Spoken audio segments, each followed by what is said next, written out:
UNICEF, su contribución a las políticas sociales como organismo de las Naciones Unidas, aplicación práctica de sus planes en la República Argentina. Queremos invitar a Sebastián Weisgreis a acercarse.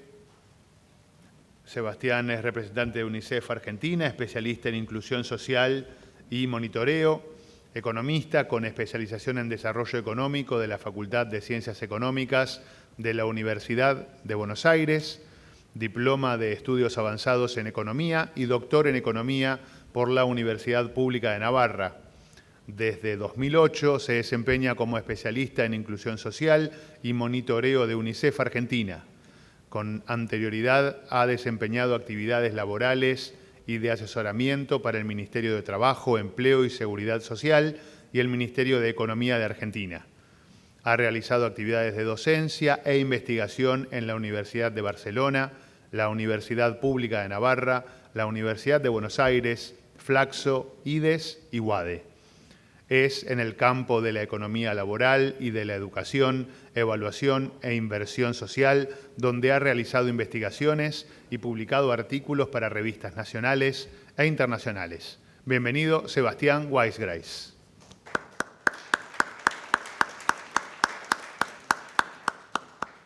Muchísimas gracias, gracias por la presentación, gracias a CIP por esta invitación. Agradezco también a los colegas del Ministerio de Economía de Argentina, de la Secretaría de Hacienda, de la Oficina Nacional de Presupuesto, de la Secretaría de Política Económica, al equipo de UNICEF, que acá me acompañan Javier Curcio y Julia Frenkel. Realmente además es una alegría estar presentes y poder vernos. Esto supongo que a todos nos genera un inmenso placer, así que el poder estar acá y poder vernos, realmente este cambio es realmente muy potente. Bueno, a ver, yo en esta disertación que la tengo armada en 4 secciones, quería contar un poquito a ver, por un lado, ¿por qué desde UNICEF nos ponemos a trabajar en el presupuesto, ¿no? Y ustedes que trabajan en el día a día en estas cuestiones, introducimos la temática de niñez en el presupuesto y cómo poder pensar en acuerdos y qué implicaciones tiene este tipo de trabajos. En segundo lugar, contarles un poquito muy por arriba y después si quieren podemos discutir un poquito más el trabajo que venimos realizando en Argentina con relación al presupuesto vinculado a derechos de la niñez y la adolescencia. Algunos aspectos metodológicos de resultados y algunos datos como para poner en escena lo que venimos realizando. Y algunos desafíos, y esos desafíos también tienen que ver con algunas cuestiones que tienen que ver con cómo pensar este tipo de trabajos en una lógica más de carácter regional. Comenzando con el mandato, en UNICEF tenemos un mandato muy claro y el mandato nuestro es la Convención de los Derechos del Niño.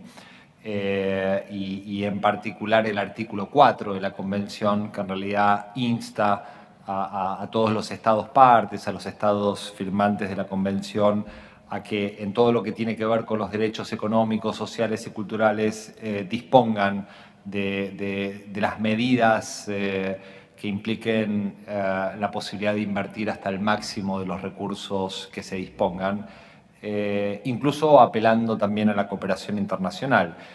Y esto implica también pensar en estos círculos que estamos viendo ahí, pensar que somos muchos los actores y son muchas las instancias donde tenemos posibilidades de trabajar, de ser corresponsables y que si bien en el centro está un niño o una niña, hay cuestiones que tienen que ver con la familia, con la comunidad, con las políticas a nivel local, con las instituciones, con la política macroeconómica, que después también quiero referirme un poquitito.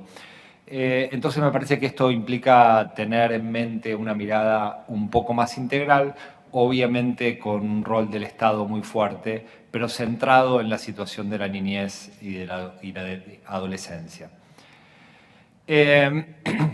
Como no quedaba muy claro cuando la convención se definió en el artículo 4 y se dijo, bueno, que los estados inviertan hasta el máximo de los recursos disponibles, el comité tiene diferentes instrumentos, entre ellos las observaciones generales que se realizan cada cierto espacio de tiempo frente a temáticas específicas. Y la número 19, que es del año 2016, relativamente reciente en lógica de estas observaciones, en realidad lo que intentó explicar es, bueno, ¿qué implica esto? ¿No? ¿Qué implica el artículo 4? ¿Cómo lo podemos bajar? ¿Cómo lo podemos materializar?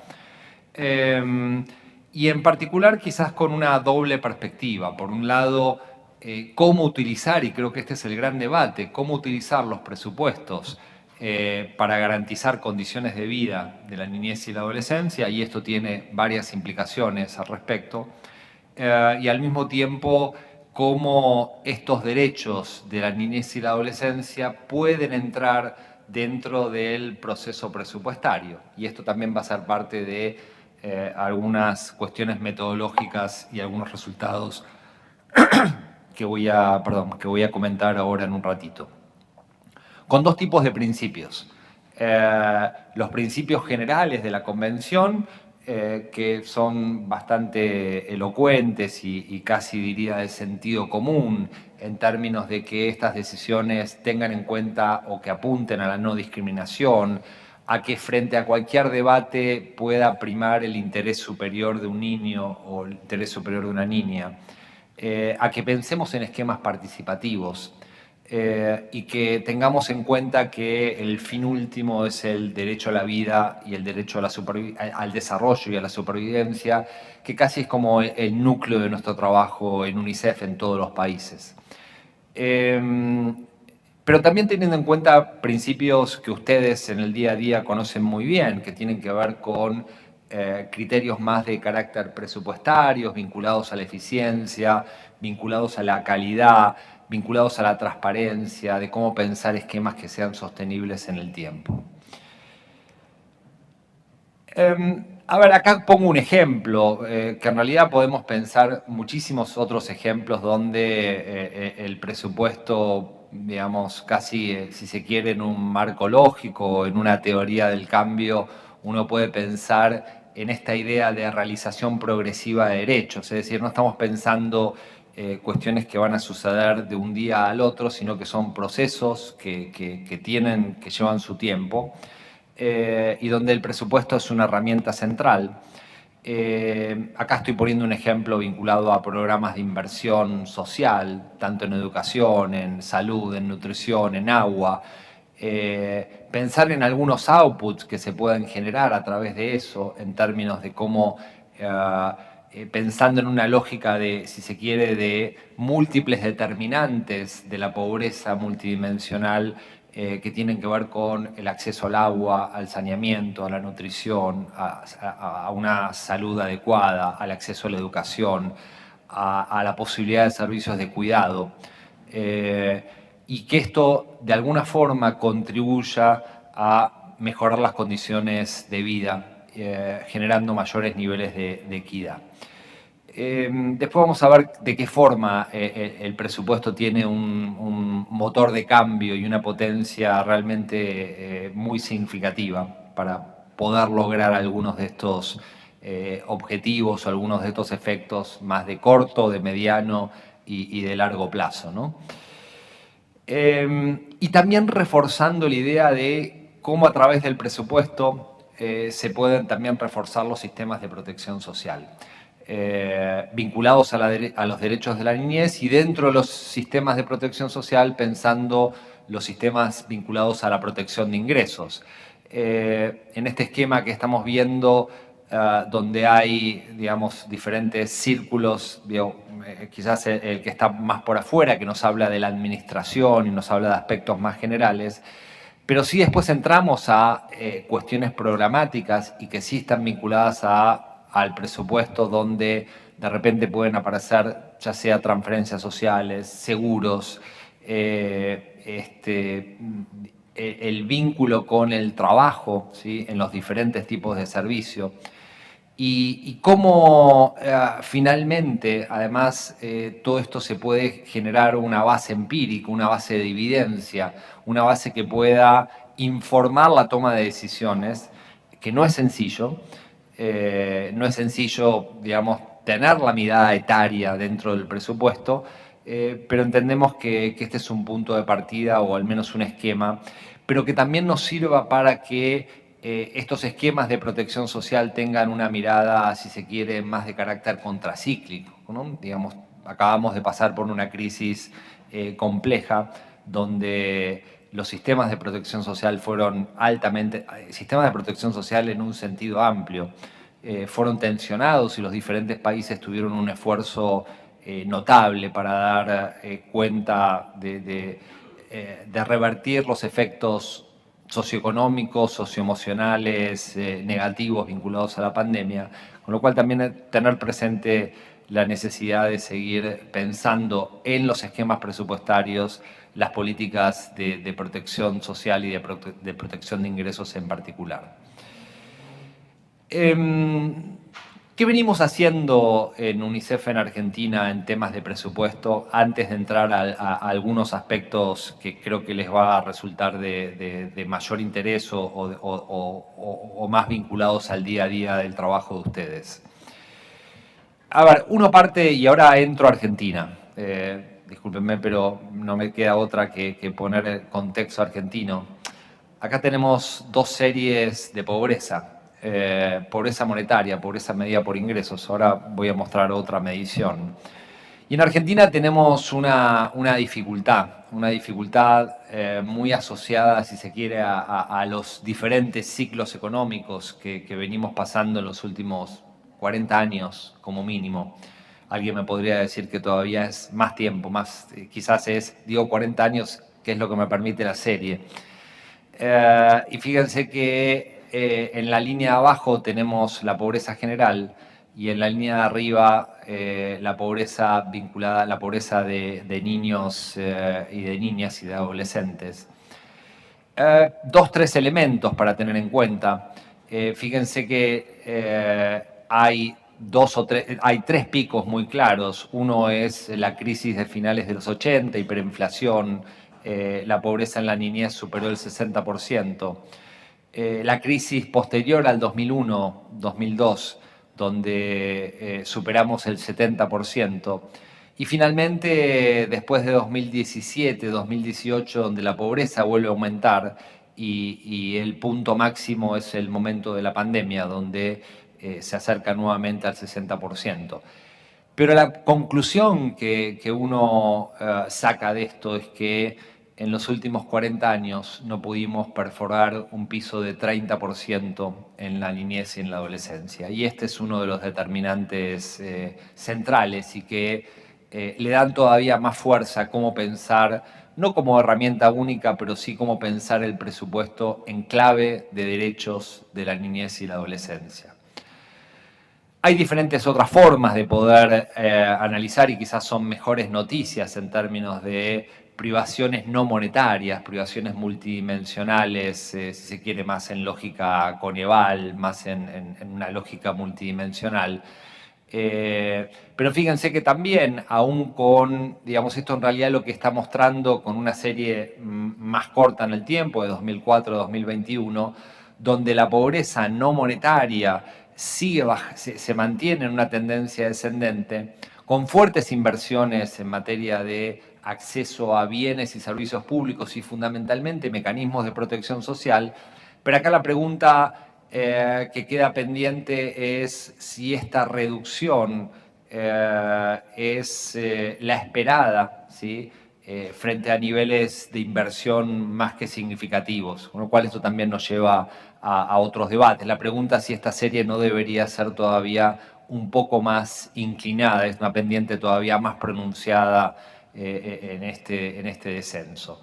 Y en tercer lugar, y ya salgo con el tema de situación, es mostrarle que todo esto, porque esto después lo voy a mostrar con datos presupuestarios, acá podría haber tomado cualquier dato, podría haber tomado un dato de mortalidad infantil, podría haber tomado agua y saneamiento. Acá tomé un indicador de necesidades básicas insatisfechas con definición censal, pero actualizado 2021 a través de una encuesta que nos permite cierto nivel de desagregación en la encuesta nacional de gasto de los hogares a 2021.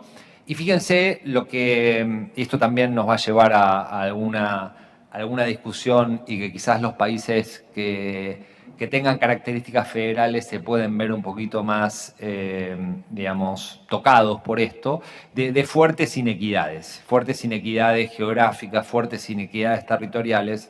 En el caso de Argentina, fíjense que hay una gran concentración de estas inequidades o de una prevalencia mayor de condicionantes socioeconómicos negativos en el norte del país, tanto en el noroeste como en el noreste, pero también en algunas otras zonas del país, en la provincia de Buenos Aires, en lo que son los grandes centros urbanos, y el mayor gran centro urbano que tenemos en Argentina es el Gran Buenos Aires, y donde hay también la prevalencia de estas necesidades básicas todavía también nos muestran algunas dificultades. Con lo cual, en términos de un primer mensaje es, tenemos un mandato claro, tenemos condicionantes socioeconómicos que nos hacen pensar que las respuestas en términos de políticas, de presupuestos, etcétera, son relevantes y merecen la pena,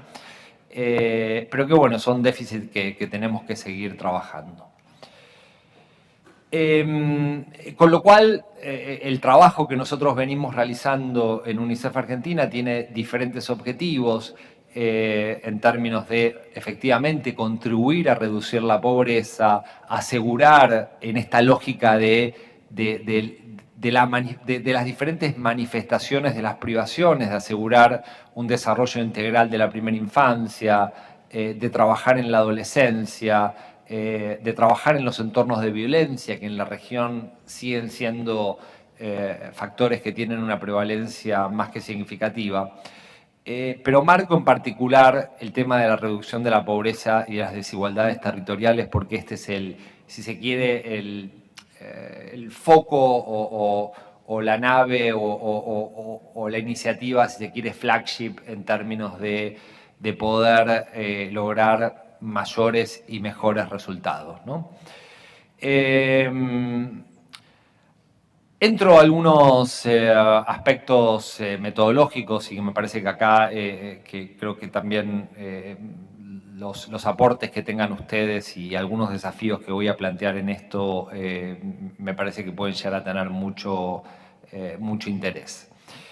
A ver, nosotros venimos trabajando junto con, y ahora voy a mostrar un poquito algunos temas de proceso, pero también algunos temas de resultados, en poder identificar cuál es el esfuerzo financiero que desarrollan los estados, digamos, a través de sus diferentes niveles, pensando en ese artículo 4, pero con la restricción de que tener que construir una nueva forma de medición que vaya más allá de los clasificadores presupuestarios tradicionales, ¿no?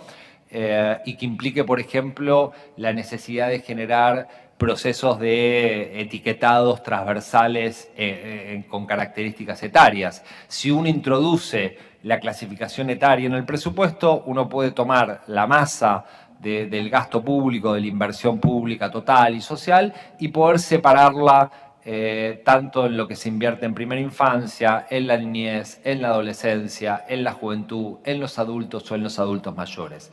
Con lo cual, esta, si se quiere, es un poco la base conceptual del trabajo que venimos realizando, es pensar el presupuesto desde una lógica transversal y desde una lógica de características etarias.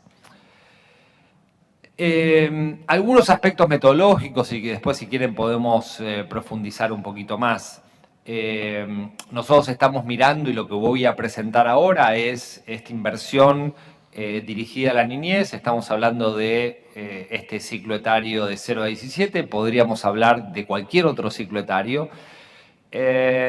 Implica, digamos, esto vis a vis con un proceso de etiquetado donde pero que en principio implica una reclasificación ex post del devengado, ¿no? Clasificando las partidas según dos criterios, según clases y según categorías.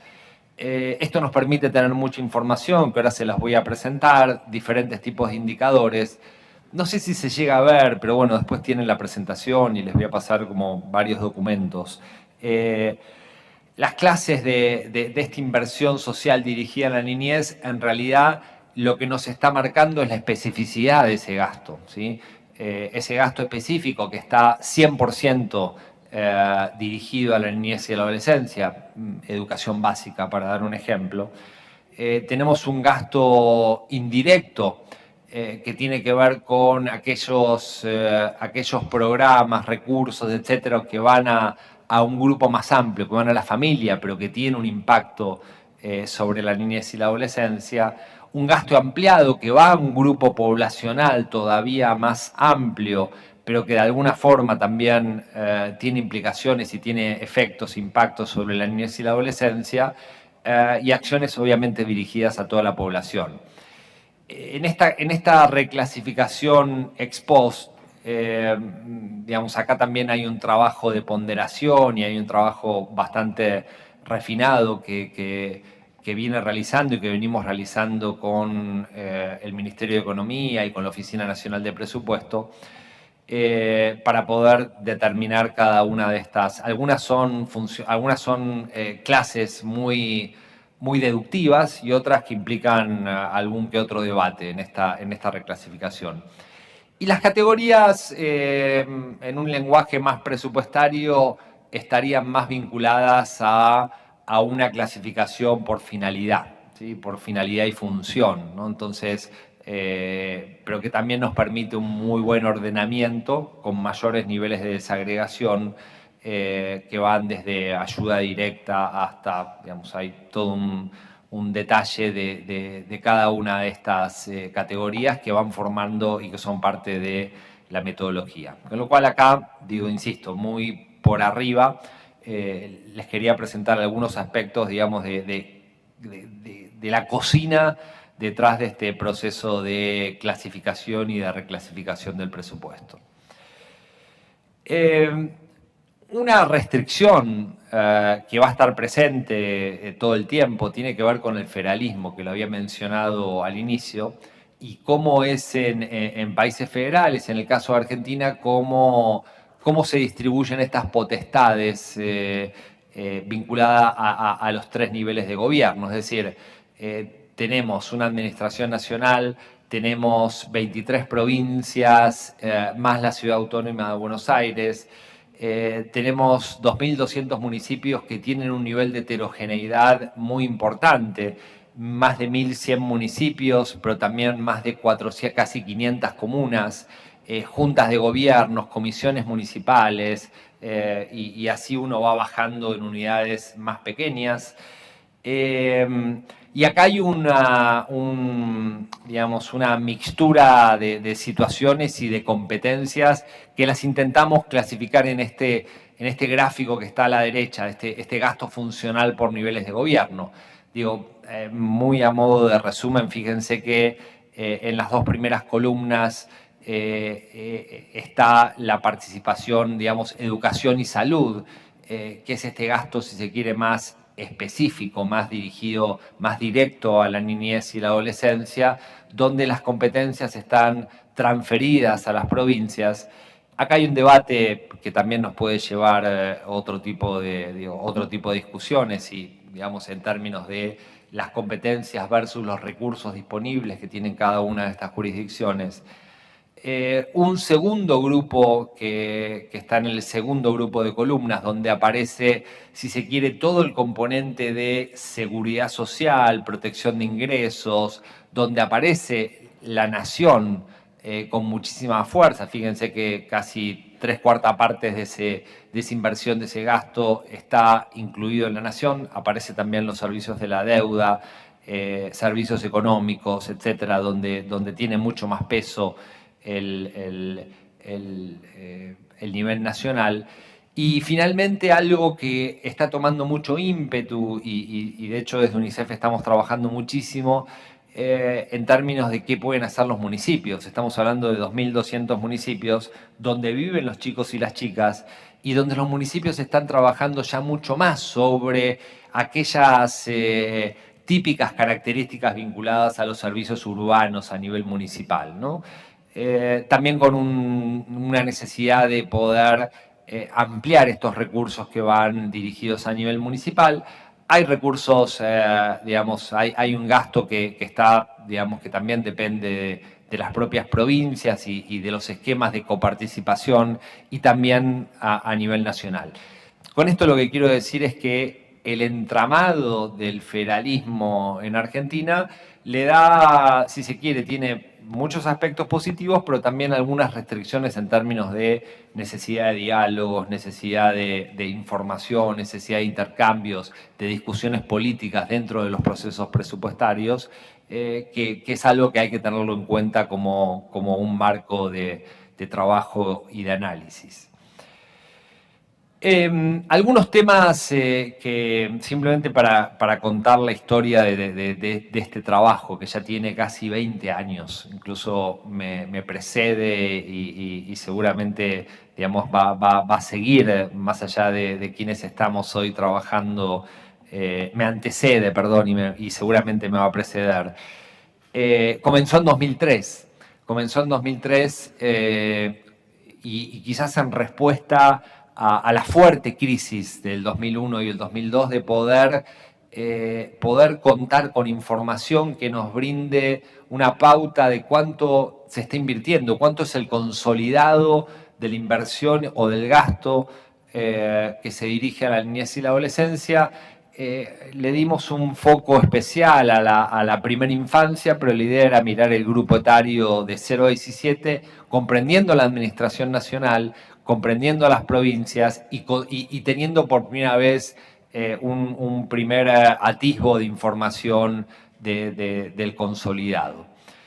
La segunda cuestión, el segundo desafío que tuvimos fue empezar a hablar a las provincias. Si las competencias en salud, educación, en protección donde hay derechos vulnerados están en las provincias, también teníamos que trabajar con las propias provincias, junto con el Ministerio de Economía, con lo cual también empezamos a generar mediciones de estos otros 23 presupuestos que se van generando en las provincias e ir generando instancias tanto de monitoreo como de análisis distributivo, de la eficiencia, de la calidad, de la eficacia de estas inversiones a nivel provincial.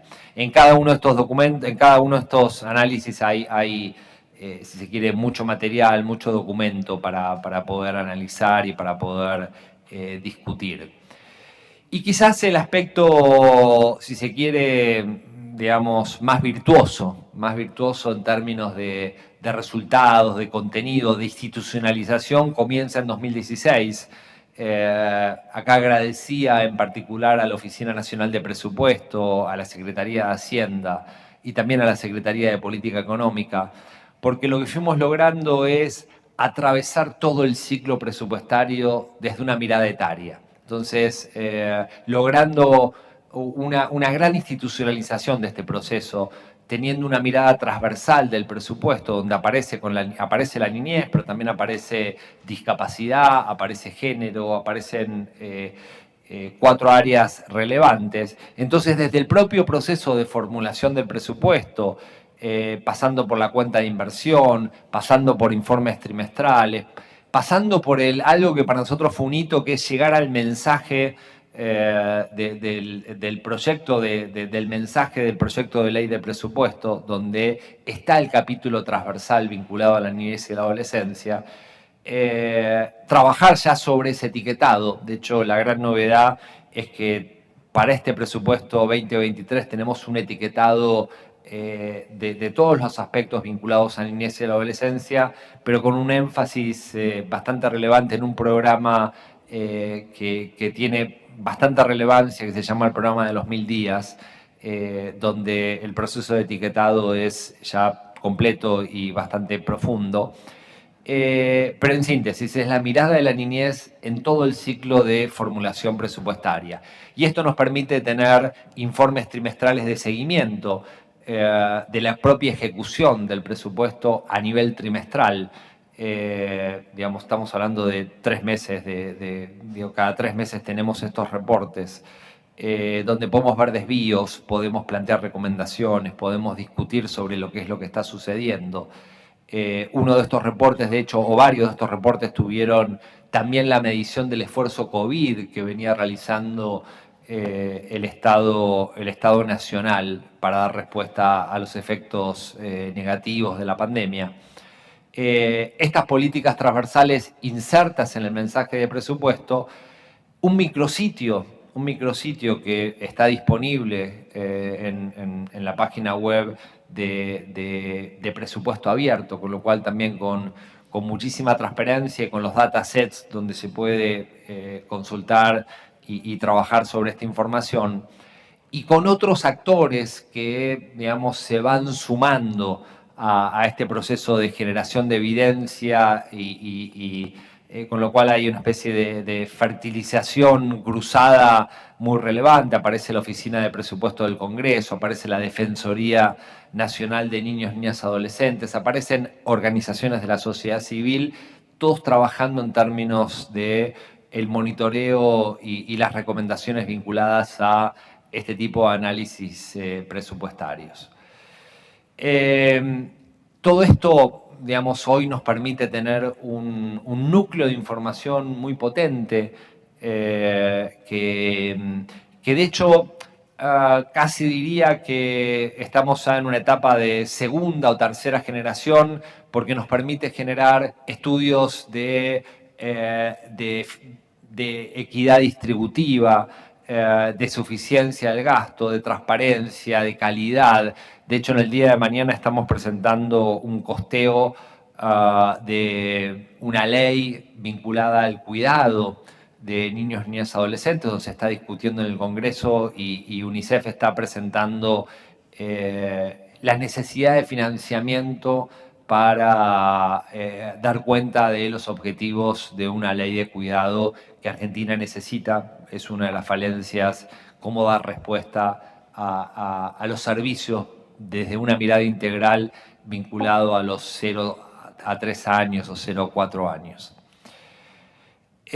Algunos resultados, digamos, y con esto ya estoy llegando a la parte final de la presentación, algunos resultados, si se quiere, destacados de esta medición. A ver, acá tenemos tendencias, si se quiere, de corto plazo, digamos, de algunos años, donde estamos midiendo en el gráfico de arriba a la izquierda, lo que están viendo es el nominal. Argentina es un país donde la nominalidad hay que tomarla con mucha cautela. Quizás los argentinos se van a dar cuenta de esto, con lo cual el dato a valores corrientes tómenlo con toda la cautela del mundo, con lo cual miremos un poquito más los valores relativos o las tasas o los valores, digamos, vinculados al porcentaje del producto, que es la línea abajo. Si tomamos este periodo, Argentina se sitúa casi en términos, en un promedio, en torno a 7 puntos del producto en materia de inversión en niñez y adolescencia. Es un valor elevado, es un valor elevado. Acá hay algunas discusiones vinculadas a la calidad de esa inversión, ¿sí? Digamos, un debate entre niveles de presupuesto importantes frente a servicios que quizás no dan cuenta o no terminan de dar del todo cuenta estos niveles de inversión. Hay un incremento importante tanto en porcentaje con el PBI como en la línea intermedia, que también da cuenta de los esfuerzos vinculados a la pandemia. Así que, nada, simplemente unos datos de que con este es un recorte que se puede hacer, hay muchísimos más. A la derecha lo que les estaba contando tenía que ver con esta característica vinculado a las potestades jurisdiccionales, ¿no? Es decir, quién financia y quién ejecuta. Fíjense que digamos, hay una pequeña discrepancia entre el financiamiento del gobierno nacional y la ejecución por parte de las provincias. Acá hay algunas transferencias también para tener en cuenta, pero en términos de ejecución y de implementación real, las provincias tienen un peso muy relevante, explicado fundamentalmente por las funciones de salud y de educación, ¿no? Si en cambio nos centramos en condiciones de vida, si nos centramos en seguridad social, si nos centramos en nutrición, donde una de las respuestas a la pandemia, antes de la pandemia, la función nutricional era cubierta en un 70-80% a través de los comedores escolares. Con posterioridad de la pandemia eso se revierte, aparece una tarjeta que es la tarjeta alimentar y donde el financiamiento pasa a ser casi un 80% a nivel nacional y donde las provincias se van retirando un poquito de esta discusión o del financiamiento, lo cual también plantea algunos debates. Digo, cada uno de estos elementos genera debates en términos de quién financia qué y quién está más holgado en contextos de perturbaciones externas o internas como las que vivimos actualmente. Y acá tenemos el principal problema. Si ustedes recuerdan, déjenme ir un poquito para atrás porque quería mostrar esto. Si ustedes recuerdan este gráfico, perdón que esto no es un poco heterodoxo, y yo les mostraba, estos son los niveles de pobreza estructural que hoy tenemos en la niñez y en la Argentina. Entonces vemos fundamentalmente parte de la provincia de Buenos Aires y claramente el norte del país con niveles más fuertes, más acuciantes en términos de estos indicadores. Pero si en cambio hacemos un promedio, con la tiranía de los promedios, insisto, acá hay otras cosas que estamos dando como constantes, pero si hacemos una distribución de de la inversión consolidada en materia de niñez y adolescencia, no estamos viendo que el norte del país esté pintado más oscuro, ¿no? Entonces, claramente acá también implica la necesidad de seguir revisando este tipo de distribuciones y diálogos donde también el poder legislativo, los propios gobernadores, las áreas de Hacienda también tienen mucho que ver en este tipo de discusiones. Pero simplemente para mostrar que con relación a la reducción de las brechas, tenemos todavía casi que lo que voy a pasar ahora, que es desafíos. Esto perfectamente podría estar en el siguiente slide donde marcamos desafíos en torno a cómo seguir trabajando estas temáticas tanto a nivel nacional como a nivel regional. Algunos desafíos y con esto voy cerrando, quedan las últimas dos. La primera, me quiero detener un poquitito más en esto, pero desafíos vinculados a la gestión presupuestaria y fiscal con foco en niñez y la adolescencia. Si uno tiene que plantear algo, al menos en el caso argentino, desde 2016 hacia adelante, es que se viene dando un proceso de institucionalización muy relevante. Muchas veces tenemos la necesidad de empezar de cero todo el tiempo. Con esto no estamos empezando de cero y hay una cierta continuidad, con lo cual, y por eso también refuerzo el rol del Ministerio de Economía en todo este trabajo. Pero sí efectivamente poder introducir en la discusión parlamentaria, y en esto estamos en este momento. De hecho, la semana que viene estamos participando en las diferentes comisiones de la Cámara de Diputados, algunas comisiones bicamerales, para poder introducir esta temática de niñez y adolescencia dentro del presupuesto 2023, justamente para poder favorecer una asignación de recursos vinculados a la niñez y la adolescencia que den cuenta a estos mandatos donde cada uno de estos países adhirieron y que buscamos que en una realización progresiva se vaya dando cumplimiento.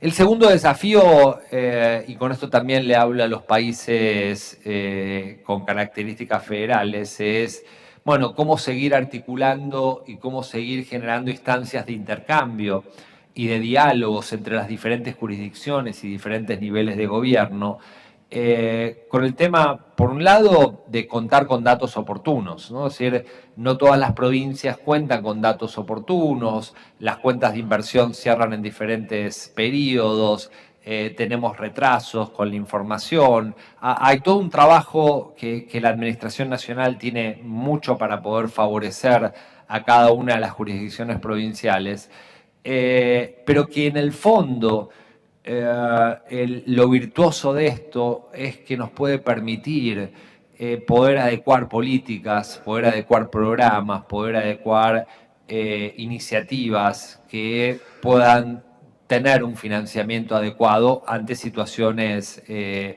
efectivamente hoy por hoy nos vienen, que son un poquito más acuciantes, quizás en menor medida a lo que fue la pandemia, pero que todavía hoy estamos viendo algunos elementos más complejos, como por ejemplo la situación de inseguridad alimentaria. Si uno quiere plantear una preocupación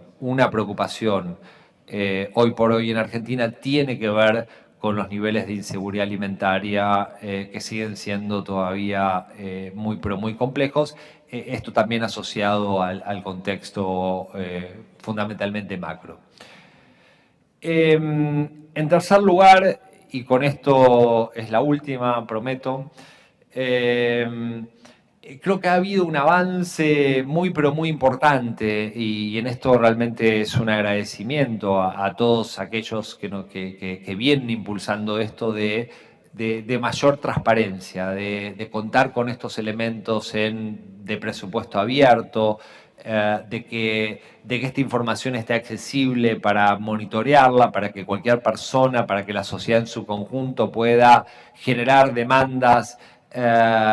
Quizás queda una mayor participación de niñas, niños, adolescentes en el presupuesto público, pero creo que es un elemento a tener en cuenta y donde todos estos actores que mencionaba, desde ASIP hasta el Ministerio de Economía, hasta los diferentes organismos que nos vienen acompañando, creo que tienen un rol central en este sentido. Un tema complejo, para ir diciendo uno positivo y uno negativo, tiene que ver con cómo introducir esta temática. En primer lugar, a ver, antes de introducir esta temática, a nivel regional tenemos una dificultad. Cada uno de los países que estamos aquí presentes tienen algún trabajo de este tipo. El problema tiene que ver con la comparabilidad. Tiene que ver con que muchas veces terminamos comparando cosas que no son necesariamente comparables, con lo cual hay un trabajo que se inició en diferentes momentos, algunas veces generado por UNICEF, otras veces generado por la CEPAL, pero también es una invitación a los presupuestistas y a las áreas de Hacienda de cada uno de los países para pensar en cómo este tipo de clasificadores con una mirada etaria pueda tener una lógica comparable. Y acá hay muchísimas instancias que desde Naciones Unidas promovemos en términos de cooperación sur-sur, de intercambio entre países, de intercambio entre oficinas de presupuesto, que esto pueda generar, que pueda tender a una mayor comparabilidad en este sentido. Y el último sí que es el más difícil y quizás el más complejo, es que todos este tipo de análisis donde introducimos la clasificación etaria, procesos de etiquetado, análisis que nos permiten avanzar sobre la calidad, la eficiencia, la distribución de la inversión en la niñez y la adolescencia, puede estar incluido fundamentalmente en las definiciones macroeconómicas.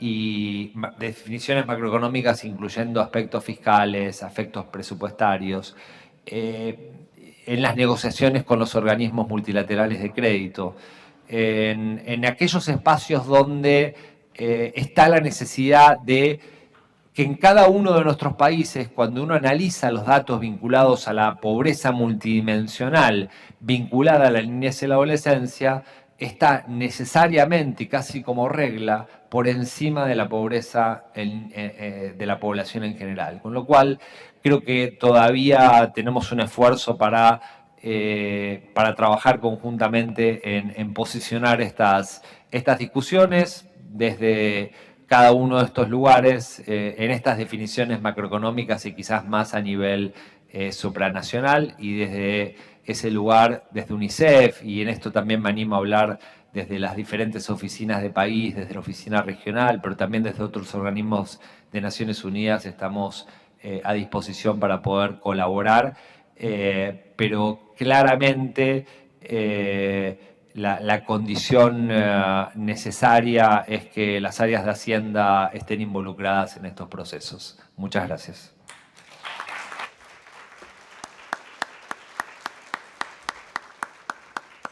Bueno, felicitaciones de todo corazón por el trabajo que parece, aunque hagan 20 años, pero de verdad que para algunos de nosotros parece como muy innovador. Usted decía al pasar que aparecen otros cortes transversales. Bueno, en el caso mío en particular, que he sido presupuestaria y ahora soy ministra del Tribunal de Cuentas de mi país, Uruguay, puedo aportar que sí, el aspecto transversal que tiene que ver con género, hace años que se ha tratado de hacer en los presupuestos y abrirlos, y bueno, y es costoso. Pero sí nos ha ayudado muchísimo esta definición de Naciones Unidas de los ODS 30. Y en particular lo que quería hacer un comentario nada más es que además de toda la división que usted plantea, el hecho de transversalizar los distintos ODS de pobreza, desde el aspecto etario y de género en el ODS 5 y otros como salud y por supuesto el aspecto alimentario, que es fundamental, eso nos ayuda muchísimo más en otros organismos y otras organizaciones que tal vez no sean solos los que estamos o estuvimos abocados a hacer el presupuesto.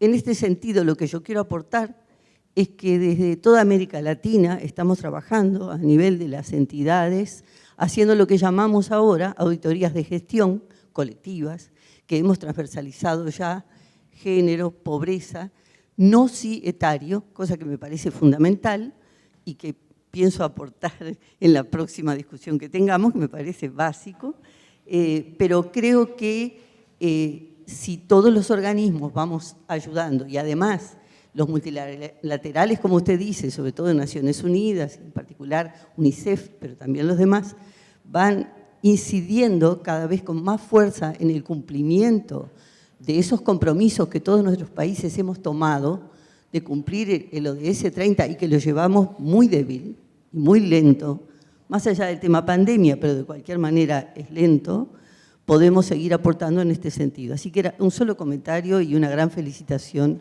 a lo que estamos haciendo. No, muchísimas gracias. A ver, efectivamente, y de hecho nosotros también acá justamente con Javier y Julia que están ahí atrás, y después si quieren intervenir, por favor, digo, son colegas que también muy expertos en la temática. Efectivamente hemos venido contribuyendo y casi que son análisis que han ido de la mano en términos de apoyos, y acá también lo hemos trabajado con ONU Mujeres y donde también se ha involucrado el Ministerio de Economía. Tu comentario también me hace pensar en uno de los últimos puntos que decía, en términos de cómo esto puede, la necesidad de que vaya más allá del país por país, ¿no? Me parece que estos esfuerzos vale la pena que tengan también características regionales, ¿no? Entonces, que estos mandatos y este cumplimiento, que muchas veces va muy débil, pueda estar efectiva, y lo tomo casi como autocrítica en primera persona, tengan mayor énfasis para que si no hacemos algo más, las metas, la Agenda 2030 en algunos temas va a ser de difícil cumplimiento, ¿no? Así que no, pero plena coincidencia, y la transversalidad efectivamente nos permite, quizás me animaría a decir que los temas de género han avanzado significativamente al igual que los temas de niñez. Quizás es más novedoso lo que está sucediendo en Argentina de introducir, por ejemplo, la temática de discapacidad como transversal, pero que tiene relevancia porque es una población lamentablemente muy relegada en los presupuestos públicos, pero seguramente en otros países puede haber otros conjuntos poblacionales que también tengan estas características, pero que esta transversalidad y la llegada al propio presupuesto es el inicio del camino, diría. Bien. ¿Quiere aportar algo el equipo de Sebastián? ¿Alguna otra pregunta? No hace falta, es solamente para, como nos nombró Sebastián, agradecerte nuevamente, Sebastián, por este informe y te despedimos con un aplauso. Gracias.